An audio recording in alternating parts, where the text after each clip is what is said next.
Goeiemôre. 'n Baie welgestelde man eindig op die ashoop. Hy het al die skatte van die wêreld gehad. 'n Welbekende man, maar toe gebeur dinge in sy lewe en hy eindig op die ashoop en hy verloor alles. Hy verloor sy vriende, sy vrou, sy kinders sterf en dinge is heeltemal onderste bo vir ou Job. En daar sit ou Job op die ashoop. Vriende kom nader, hulle sê, ag man, al wat jy nou moet doen is jy moet nog net God vloek sodat jy kan sterf. Hy sit met 'n pot skierder, hy krap sy velle af. Die honde kom en kom lek sy sere. Wat 'n haglike omstandighede is dit nie om in te wees nie. Hoeveel van ons mense sit in sulke omstandighede? Nie baie nie.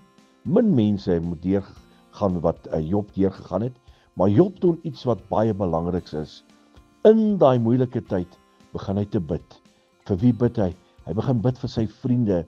En toe Job begin bid vir sy vriende, toe verander sy omstandighede, toe verander sy hele lewe. Nou wil ek vir u vanoggend bemoedig, as dinge rondom jou nie lekker is nie, en jy sit onderste bo, en jy voel, jy sit op hierdie ashoope van hierdie lewe, begin bid, bid vir jou vyande, begin bid vir jou vriende, begin bid vir jou huwelik, ag bid sommer vir my terwyl jy bid, en ek sal dit waardeer, maar begin bid, in die oomblik wanneer jy begin bid, verander omstandighede, want jy sien gebed verander sake, hou aan bid tot die dag deurbreek, bid tot die lig vir jou gaan skyn, herlewingsgroete.